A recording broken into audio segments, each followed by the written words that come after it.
আসসালামু আলাইকুম এভরিওয়ান। 16 বছর পর গল্পের দ্বিতীয় পর্ব। তো চলো বেশি কথা না বলে গল্প শুরু করা যাক। গেটের দিকে তাকাতে দেখলাম ইসি, কিন্তু ও এই অফিসে কি করছে? আমার পিছু নিল নাকি? আমার এসব ভাবনার চেত পড়লো কারো ডাকে। অফিসে কিছু নিয়ে একটা শোরগোল লেগেছে। দৌড়ে সেখানে গিয়ে দেখি দুজন স্টাফ নিজেদের মধ্যে কিছু একটা নিয়ে তর্ক করছে, আর সেটা নিয়ে ঝামেলা হলো। যাই হোক, আমার এখন ইসিকে খুঁজতে হবে, জানতে হবে ও এখানে কেন এসেছে। এর মধ্যে ইন্টারভিউ নেওয়া শুরু হয়েছে। যেহেতু ম্যানেজারকে আগে থেকেই ঘুষ দিয়ে ম্যানেজ করা, তাই আমার টিম মেম্বারদের নিয়ে কোনো চিন্তা নেই। আমার মাথায় এখন ইসি। ওত্তেরি, মিস ইশিতা জামান এই কোম্পানিতে জব করতে এসেছে।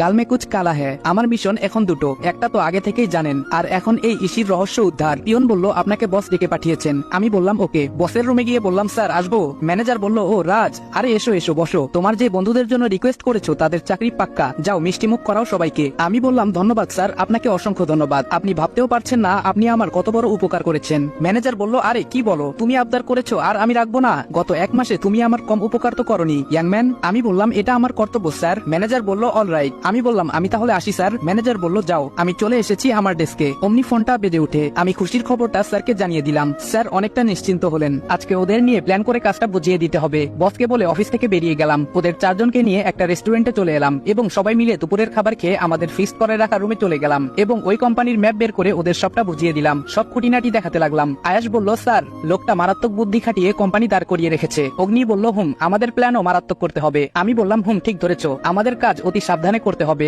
রাতুল বলল এর মাস্টার মাইন্ড কিন্তু সেই ধরিবাজ বলে মনে হচ্ছে স্যার। নীরব বলল আজও কেউ জানেই না এই কোম্পানির মালিকটাকে, বড়ই অদ্ভুত কিন্তু স্যার। আমি বললাম হ্যাঁ, আমার মনে হয় লোকটা আমাদের পরিচিত, সাধারণ মানুষের মুখোশের আড়ালে ঘুরে বেড়াচ্ছে। নীরব বলল হ্যাঁ স্যার সেটাই। আমি বললাম ঠিক আছে, তোমরা প্ল্যান অনুযায়ী কাজ করবে এবং খুব সাবধান। সবাই একসাথে বলল ওকে স্যার। ওদের বিদায় দিয়ে বাসায় চলে আসলাম। আজকে অনেকটা হালকা লাগছে, তবে ভয়ও হচ্ছে। একা কাজ অনেকটা বেটার, যদিও চাপ বেশি পড়ে। এখন ভাবনা ইসি ও কেন এত ছোট পোস্টে চাকরি করছে। আবার আমার ফোনে কল আসলো, সিনিয়র ছাড়া কেউ না। আমি বললাম হ্যালো স্যার। স্যার বলল আদিপ তোমাকে কিছু জরুরি কথা বলার আছে। আমি বললাম বলুন স্যার। স্যার বলল তুমি তো জানো এই কেসটা নিয়ে আগে অনেক টিম চেষ্টা চালিয়েছে এবং এর আগে যত পুলিশ অফিসার এই কেস নিয়ে মাথা ঘামিয়েছে সেই কোনো না কোনো ভাবে খুন হয়েছে। আমি বললাম হ্যাঁ স্যার, আমি সব জেনে এখানে এসেছি। স্যার বলল তবে আসল কথা হলো তোমরা ওইখানে সাবধানে থেকো, কারণ সিআইডি ডিপার্টমেন্টের একটা স্পেশাল টিমের উপরও দায়িত্ব দেওয়া হয়েছে। তবে আমি চাই কেসটা আমরা কমপ্লিট করব। আমি বললাম চিন্তা করবে না স্যার, কেসটা আমরা ক্লোজ করব ইনশাআল্লাহ। স্যার বলল আমার সম্পূর্ণ ভরসা আছে তোমার উপর, ভালো থেকো, নিজের খেয়াল রেখো, বেস্ট অফ লাক। আমি বললাম ধন্যবাদ স্যার, আল্লাহ হাফেজ।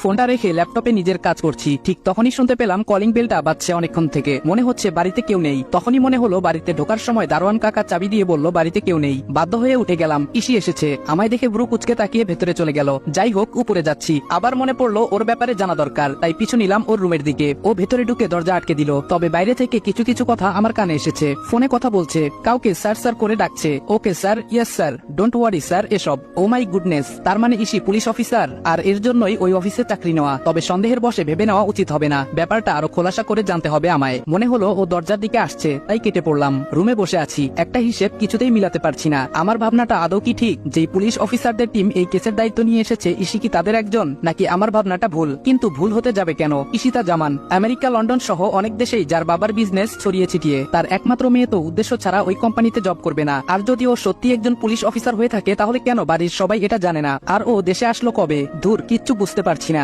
এখন দুটো দিক একসাথে হ্যান্ডেল করতে হবে। আমার পকেটে থাকা ফোন বেজে উঠলো। ফোনটা রিসিভ করে বললাম হ্যালো। অপর সাইড থেকে বলল হ্যালো স্যার, আমি অগ্নি বলছি। আমি বললাম হ্যাঁ বলো অগ্নি। অগ্নি বলল স্যার আপনি এই মুহূর্তে কারখানায় আসুন। আমি বললাম ওকে, আমি এক্ষুনি আসছি, তোমরা ওইখানেই থেকো। ফোনটা কেটে দিয়ে রিভলভারটা গুজে বাইকের চাবিটা নিয়ে বেরিয়ে যাচ্ছি। পেছন থেকে কেউ একজন ডাকছে মনে হলো। ঘুরে দেখি আরু ডেকেছে। আরু বলল এই যে ভাইয়া, আপনি কি বের হবেন? আমি বললাম হ্যাঁ। আরু বলল তাহলে প্লিজ ফেরার সময় এই জিনিসগুলো নিয়ে আসবেন, কেমন? এই বলেই একটা কাগজ ধরিয়ে দিল। আমি কাগজটা পকেটে গুজে বেরিয়ে গেছি। খুলেও দেখিনি তাতে কি লেখা আছে। 10 মিনিটের মধ্যে কারখানার সামনে চলে এসেছি, তবে বাইকটা দূরে দাঁড় করানো। আমাকে দেখে রাতুল হাতের ইশারায় বোঝালো ওরা ওইখানে আছে। আমি খুব সাবধানে ওদের কাছে গেলাম। গিয়ে দেখি রাতুল আর অগ্নি দাঁড়িয়ে আছে। আমি বললাম তোমরা দুজন এখানে কেন এসেছো, আর বাকিটা কোথায়? রাতুল বলল স্যার আমরা এসেছিলাম জায়গাটায় একটু চোখ বোলাতে। এসে দেখি ওইখানটায় দুজন লোক দাঁড়িয়ে কি যেন বলা বলি করছে, কিন্তু হঠাৎ করে লোক দুটো ভ্যানিশ হয়ে যায়। তারপর থেকে আমরা অনেকক্ষণ থেকে আড়ালে আড়ালে পুরো জায়গাটা তল্লাশি করে দেখলাম, কেউ নেই। অগ্নি বলল হ্যাঁ স্যার, লোকগুলো গেটের সামনে দিয়ে আসেনি, আর আমরা তল্লাশি করে দেখলাম এখানে কোনো গোপন রাস্তা পাইনি। আমি বললাম আছে আছে,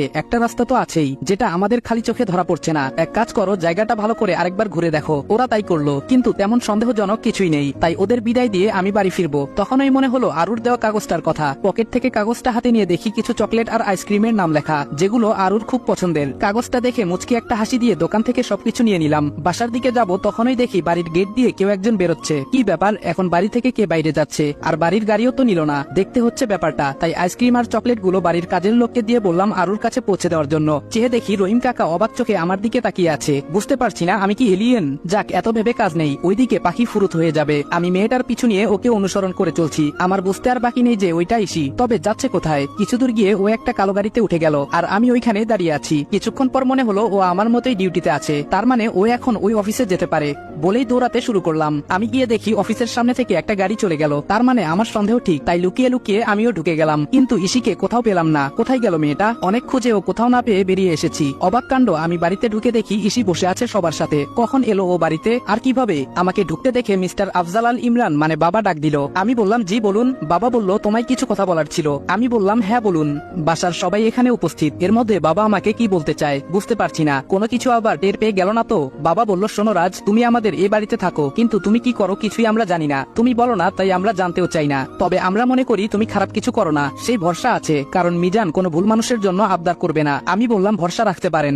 বাবা বলল তবে আসল কথাটাই বলা হয়নি তো এখনো। আমি বললাম জি বলুন। বাবা বলল আর 15 দিন বাদে আমার একমাত্র মেয়ে আরিশফার বিয়ে। আমি চাই এই বিয়েতে তুমি আমাদের সাথে থাকো, হাতে হাতে একটু কাজে সহায়তা করবে। আমি বললাম আমি এখানে একটা কাজে এসেছি, আমার কাছে সব থেকে বেশি গুরুত্বপূর্ণ আমার কাজ। আশা করি বুঝতে পেরেছেন। কথাটা বলেই নিজের রুমের দিকে চলে আসছি। সবাই কিছুটা অবাক হয়ে আমার দিকে তাকিয়ে আছে, হয়তো আমার এমন ব্যবহারটা তারা আশা করেনি। নিজের রুমে বসে আছি, মাথাতে কিছুতেই আসছে না ইসির ব্যাপারটা, ভাবতে পারছি না কিছুই। উঠে ফ্রেশ হতে চলে গেলাম। আজ আর বাইরে যেতে ইচ্ছে করছে না, তাই না খেয়ে শুয়ে পড়ি। খুব ইচ্ছে হচ্ছে সবার সাথে গিয়ে ডিনার করতে, কিন্তু না, এটা সম্ভব না। তবে এখন দেখি বাড়িটা কেমন বদলে গেছে। আগে বাবা মা দুজনে এত ব্যস্ত ছিল যে তাদের যে সন্তান আছে, সংসার আছে, সেদিকে বিন্দুমাত্র আগ্রহ ছিল না। তবে এখন অনেকটাই পরিবর্তন এসেছে সবার মাঝে। তবে এত কিছুর মাঝেও একটা চাপা কষ্ট বারবার অনুভূত হয় যে তারা তাদের ছোট ছেলেকে ভুলেই গেছে। এসব ভাবতে ভাবতে কখন যে চোখ লেগে যায় টের পাইনি। হঠাৎ করে ঘুম ভেঙে যায়। ঘড়িতে তাকিয়ে দেখি 3:30 বাজে। তাই উঠে চলে গেলাম ওয়াশরুমে। সেখান থেকে ওযু করে এসে তাহাজ্জুদের সালাত আদায় করে উঠে বসলাম। এখনো ফজরের আজান দেয়নি, তবে যে কোনো সময় দিতে পারে, তাই অপেক্ষা করলাম। ফজরের নামাজ পড়ে একেবারে উঠাটাই বেস্ট। নামাজ শেষে নিজের ল্যাপটপটা নিয়ে কাজ করছি, তবে খিদে পেয়েছে প্রচুর। এত সকালে তো কোথাও কোনো দোকানপাট খোলা থাকবে বলে মনে হয় না, তবুও গিয়ে দেখি পাওয়া যায় কিনা। আর যাই হোক, এত খিদে নিয়ে কোনো কাজে মনোযোগ দিতে পারছি না, কিন্তু বের হয়ে ভালোই করেছি, না হলে দেখতে পেতাম না একটা পরীকে। সদর দরজা দিয়ে বের হয়ে বাহিরের দিকে যাওয়ার সময় পেছনে তাকাতে চোখ যায় ইসির বেলকনির দিকে। খুব সুন্দর লাগছে ওকে দেখতে, একদম প্রাকৃতিক সৌন্দর্যের মাঝে ডুবে গেল যেন আমার চোখ। সকাল সকাল মেয়েরা আর যাই হোক মেকআপ করে না, আর তখনই তাদের আসল রূপটা চোখে পড়ার মতো অবস্থা হয়। তবে ভাবছি এত সকালে ও ঘুম থেকে উঠে গেল কারণ কি? পরক্ষণেই মনে পড়লো ও তো আমার মতোই একজন দায়িত্বপ্রাপ্ত মানুষ, উঠবে নাই বা কেন? চোখের ঘুম হারাম করে রেখেছে এই কেস। হাঁটতে হাঁটতে সামনে একটা টং দোকান দেখতে পেলাম। যাক, ভাগ্যটা তাহলে ভালোই আমার। সেখান থেকে হালকা নাস্তা খেয়ে বাইরে এলোমেলো ভাবে হাঁটছি। মাথায় চিন্তা একটাই, কে হতে পারে ওই লোকটা? এত নিখুঁত ভাবে কি করে নিজেকে আড়াল করে রেখেছে? গত 1.5 মাসে একটা বিষয়ে কনফার্ম হয়ে গেছি, দেশের সবচেয়ে বড় স্মাগলার হলো এই বস। এই কোম্পানির আড়ালে তার আসল মুখোশ রয়েছে। কিন্তু কে সে? হঠাৎ মনে হলো ফোন বাজছে। আমি ফোনটা রিসিভ করে বললাম ওয়েট, আমি এক্ষুনি আসছি। ফোনটা ছিল নীরবের। ওরা কিছু একটা ক্লু পেয়েছে যার জন্য ফোনটা দিল। বাকিটা চলুন গিয়ে দেখি। আমি রুমে প্রবেশ করতেই ওরা 4 জন উঠে দাঁড়ালো। আমি বললাম কি পেয়েছো দেখাও। রাতুল আমার দিকে একটা ফাইল এগিয়ে দিল। ফাইলে চোখ বুলিয়ে দেখে আমার মাথা ঘুরতে শুরু করলো। ও মাই গড, তার মানে ওরা এসব এত কমন একটা জায়গাতে রাখতো। অগ্নি বলল লোকটা অনেক চালাক স্যার। আমি বললাম আমাদের ভাবনা চিন্তার বাইরে এর বুদ্ধি, তবে আর বেশি দিন এই বুদ্ধি চলতে দেওয়া যাবে না, অনেক হয়েছে। এখন থেকে আমাদের আরো সিরিয়াস হতে হবে, কারণ এই কেসটা সম্পূর্ণ উল্টো। রাতুল বলল ইয়েস স্যার। আমি বললাম তোমরা কাজ চালিয়ে যাও, আমি পরবর্তী নির্দেশনা না দেওয়া পর্যন্ত পূর্ব পরিকল্পনা মতে কাজ চালাও। আর হ্যাঁ, সবাই টাইমলি অফিসে পৌঁছে যেও, মনে থাকে যেন। সবাই বলল ওকে স্যার। সেখান থেকে বেরিয়ে বাসায় এসে নিজেও তৈরি হয়ে নিলাম অফিসের জন্য। আমি অফিসে নিজের ডেস্কে বসে কাজ করছি, তখনই শুনতে পেলাম বাইরে থেকে কেউ নক করছে। পরিচিত কণ্ঠে কেউ বলল স্যার আসবো? আমি বললাম আসুন। ভেতরে এসে আমায় দেখে কিছুটা চমকে গেল। ঠিক ধরেছেন, এটা ইসি। আমি কিছুটা অবাকের ভান ধরে বললাম আপনি এখানে কাজ করেন? ইসি বলল তার কৈফিয়ত কি আপনাকে দিতে হবে নাকি? আমি বললাম একদম না। ইসি বলল ফাইলগুলো দেখে নিন, হয়ে গেলে সাবমিট করে দেব। আমি ফাইলগুলো নিয়ে একটু চোখ বুলালাম, আর চোখে চেয়ে দেখি ও অন্যদিকে মন দিয়ে রেখেছে। আমি ভাবছি কত নিখুঁত অভিনয় করে চলেছে, বলতে গেলে আমার থেকেও এক ধাপ এগিয়ে। এখন মনে হচ্ছে আমাদের প্রফেশন চেঞ্জ করে অভিনয় জগতে ঢুকে গেলে অল্প দিনে ফেমাস হয়ে যেতে পারবো। আমি বললাম এই যে নিন। কোনো সাড়া নেই। আমি বললাম ও হ্যালো, কি ভাবছেন?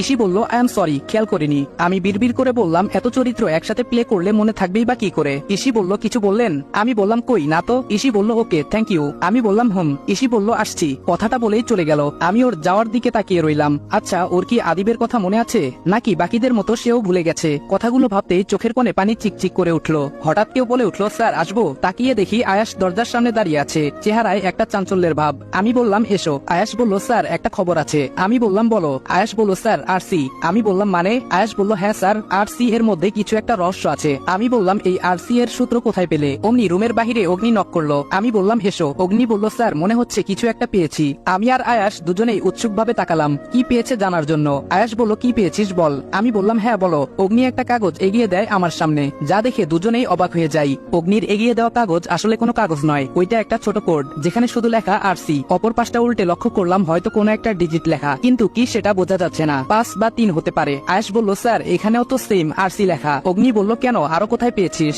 আয়াস বলল আমি পাইনি, তবে শুনেছি ম্যানেজার আমায় ডেকে নিয়ে কিছু ফাইল ধরিয়ে দিয়েছিল যেগুলো কমপ্লিট করে নিয়ে যেতে বলা হয়। আমি যখন ফাইলগুলো চেক করে ফেরত দিতে যাই তখন শুনি একটা কথা, ডোন্ট ওয়ারি বস, আরসি রাজ করবে। এটা বলার পরেই উনি আমায় দেখে ফেলেন, তাই আর কথা বাড়াইনি। স্যার আমার মনে হচ্ছে আরসি আমাদের সকল প্রশ্নের উত্তর। আমি বললাম হতেও পারে আবার নাও হতে পারে। অগ্নি বলল স্যার আমরা কি করে বুঝবো এই আরসিটা আসলে কি? আমি বললাম ভাবতে হবে, আগে এটা জানতে হবে আরসি এর পূর্ণ রূপটা কি, কোনো বস্তু না মানুষ। তোমরা যাও নিজেদের কাজ করো। আর হ্যাঁ আয়াস তুমি একটু সাবধানে থেকো, কারণ ম্যানেজারের জানা মতে একমাত্র তুমি আরসি শব্দ শুনতে পেয়েছো, একটু বেশি সাবধান হতে হবে। আয়াস বলল আমার জন্য ভাববেন না স্যার। আমি বললাম আচ্ছা ঠিক আছে যাও তোমরা। ওরা চলে গেলে আমি বসে রইলাম আমার চেয়ারে। মাথায় এখন চিন্তা একটাই, আরসি কি হতে পারে এই আরসি এর মানে। কম্পিউটারটা অন করে গুগলে সার্চ করতে লাগলাম, কিন্তু রেজাল্ট 0। এমন কিছু পাইনি যা সন্দেহ করার মতো। এর মধ্যে অফিস টাইম শেষ হয়ে গেছে, সবাই অফিস ছেড়ে বেরিয়ে পড়েছে। তখন ম্যানেজার আমায় ডেকে পাঠালেন। আমি বললাম স্যার আসবো? ম্যানেজার বলল আরে এসো এসো। আমি বললাম জি স্যার। ম্যানেজার বলল রাজ একটা কথা বলার জন্য তোমায় ডেকেছি, আর সেটা হলো আমি কিছুদিনের জন্য শহরের বাইরে যাচ্ছি, তাই আমার দায়িত্বটা তোমায় কিছুদিন পালন করতে হবে। এই মুহূর্তে তোমার মতো বিশ্বস্ত কাউকে মনে হয় না আমার। আরে ব্যাস এ তো দেখি মেঘনা চাইতেই বৃষ্টি। ম্যানেজার বলল কি ভাবছো রাজ, পারবে সামলাতে? আমি বললাম আগে স্যার আপনার মতো হয়তো এত সুন্দর করে পারবো না, তবে চেষ্টা করব। মনে হচ্ছে আমার মুখ থেকে কথাগুলো শুনে বেশ খুশি হয়েছে। ম্যানেজার বলল রাজ তোমাকে অনেক ধন্যবাদ। আমি মনে মনে বললাম ধন্যবাদ তো আমার আপনাকে দেওয়ার কথা। ম্যানেজারকে বললাম এমন করে বলবেন না স্যার, এটা আমার ডিউটি। ম্যানেজার বলল সত্যি তোমার মতো ছেলে হয় না, ওয়েল ডান, মন দিয়ে কাজ করতে থাকো। আমি বললাম দোয়া করবেন স্যার। ম্যানেজার বলল অবশ্যই। আমি বললাম এখন তাহলে আসি স্যার। ম্যানেজার বলল হ্যাঁ এসো। আমি বললাম ভালো থাকবেন স্যার, আল্লাহ হাফেজ। ম্যানেজার শহরের বাইরে থাকবে, এই সুযোগে পুরো অফিস এখন আমার আন্ডারে কাজ করবে। সুযোগটা কাজে লাগাতে হবে আদিব, এই সুযোগ কাজে লাগাতে না পারলে তোর ক্যারিয়ার ব্যর্থ। অফিস থেকে সোজা বাসায় ফিরে ফ্রেশ হয়ে নিলাম, তারপর ফোন দিলাম রাতুলের কাছে। রাতুল বলল হ্যালো স্যার। আমি বললাম হ্যাঁ, বাকিরা কোথায়? রাতুল বলল রুমে আছে সবাই। আমি বললাম ওকে, তাহলে তোমরা সবাই সন্ধ্যা 7:30 হোটেলে পৌঁছে যাবে, জরুরি কথা আছে। রাতুল বলল ওকে স্যার। আমি বললাম রাখছি। ফোনটা কেটে চেয়ারে বসতে যাব, হঠাৎ মনে হলো কেউ বাইরে থেকে আমার কথা শোনার চেষ্টা চালিয়েছে। উঠে গিয়ে দরজা খুলে দেখলাম কেউ নেই, হতে পারে মনের ভুল। যাই হোক কাজে মন দেই। ল্যাপটপ নিয়ে বসে বসে আরসি দিয়ে হতে পারে এমন অনেক নাম একত্রে করেছি, হাজার হাজার নাম। এখন এইগুলো পরীক্ষা করে দেখতে হবে, কিন্তু তা একার পক্ষে সম্ভব না। তাই ইমেল করে সব অফিসে পাঠিয়ে দেই এবং বলি কালকের মধ্যে ফুল ডিটেলস চাই। সন্ধ্যা 7টা প্রায় বেজে গেছে, এখন আমায় বের হতে হবে। বাইকের চাবি নিয়ে বের হয়ে পড়লাম। কেন জানি মনে হচ্ছে কেউ আমায় ফলো করছে, তাই রাস্তা বদলে ফেললাম। অগ্নিদের ফোন দিয়ে জানিয়ে দিলাম ওরা যেন পৌঁছে অপেক্ষা করে, আমার লেট হতে পারে। বাইকটা নিয়ে এলোপাথারি কিছুক্ষণ ঘুরলাম। যে আমার পিছু নিয়েছিল সে বুঝে গেছে যে আমার পিছু ঘুরে লাভ নেই, তাই ছেড়ে দিয়েছে। আমিও এবার হোটেলের উদ্দেশ্যে বাইক নিয়ে ছুটলাম। আমি বললাম তোমরা এসে গেছো, আমি দুঃখিত তোমাদের অনেকক্ষণ অপেক্ষা করানোর জন্য। নীরব বলল না স্যার কি বলছেন আপনি, এতে সরি বলার কি আছে? অগ্নি বলল আপনি ঠিক আছেন এটাই অনেক, আমাদের তো টেনশন হচ্ছিল আপনার কোনো বিপদ হলো কিনা তা ভেবে। আমি বললাম না বিপদ নয়, তবে হতে পারতো, আগে টের পেয়ে যাওয়ায় বেঁচে গেছি। তারপর ওদের পুরো ঘটনাটা বললাম। ছেলেগুলো বেশ ভালো, ওরা নিজেরা একসাথে কাজ করে, তাই বন্ধুত্ব হয়ে গেছে। এই কয়দিনে আমাকেও অনেক আপন করে নিয়েছে। ওদের সাথে টুকটাক অনেক বিষয় নিয়ে আলোচনা করলাম, সাথে এটাও জানিয়ে দিলাম ম্যানেজার আমায় দায়িত্ব দিয়েছে। কথাটা শুনে ওরা খুশি হলো। রাতুল বলল স্যার এটা তো মহাসুযোগ আমাদের জন্য। আমি বললাম হ্যাঁ তবে সাবধান, এটা কোনো টোপও হতে পারে আমাদের পরখ করার জন্য, তাই এত তাড়াহুড়ো করা যাবে না। সবাই বলল ওকে স্যার। ডিনার সবাই একসাথেই করলাম, তারপর ওদের বললাম বাসায় চলে যাওয়ার জন্য। ওরা 4 জন একটা ফ্ল্যাট ভাড়া নিয়ে উঠেছে, সেখানেই থাকে সবাই। বাসায় ঢুকছি তখন একই সাথে ইসিও বাইরে থেকে ভেতরে ঢুকছে। আমায় দেখে আর চোখে তাকালো, যা আমার চোখ এড়ায়নি। জানেমান লাভ নেই, আমার পিছু নেওয়া এত সহজ না। কথাটা মনে মনে বলেই নিজের অজান্তে একটা ডেবিল হাসি দিয়ে ভেতরে চলে এসেছি। আমি আমার রুমে এসে শুয়ে পড়েছি। শরীরটা খুব ক্লান্ত লাগছে আমার, কখন ঘুমে তলিয়ে গেছি খেয়াল নেই। ঘুম ভেঙে যায় মাঝরাতে, তখন উঠে ফ্রেশ হয়ে এসে কিছু হালকা শুকনো খাবার এনে রেখেছি, তা খেয়ে নিলাম। ল্যাপটপটা অন করেই দেখি অফিস থেকে সকল তথ্য মেইল করে দিয়েছে। আমি সেগুলো খুঁটিয়ে খুঁটিয়ে দেখতে লাগলাম। অনেক নাম আছে এখানে, বড় বড় বিজনেসম্যান, চাকরিজীবী, প্রশাসনের লোক, মন্ত্রী, ম্যাজিস্ট্রেট। আমার সন্দেহের তীর মন্ত্রী, ম্যাজিস্ট্রেট আর বিজনেসম্যানদের দিকে বারবার ইশারা করছে, কারণ পলিটিক্স কাকে বলে একমাত্র এরাই জানে। ধূর্ত আর কুটবুদ্ধি সম্পন্ন না হলে কোনোটাই করা হয়ে ওঠে না। নাম আর ডিটেলস দেখতে দেখতে হঠাৎ একটা নামের উপর আমার চোখ আটকে যায়। আসসালামু আলাইকুম এভরিওয়ান, 16 বছর পর গল্পের দ্বিতীয় পর্ব এখানেই শেষ করলাম। ভিডিওটা ভালো লাগলে লাইক আর কমেন্ট করে দিও। তো দেখা হচ্ছে নেক্সট ভিডিওতে, ততক্ষণ ভালো থাকবা, সুস্থ থাকবা, আল্লাহ হাফেজ।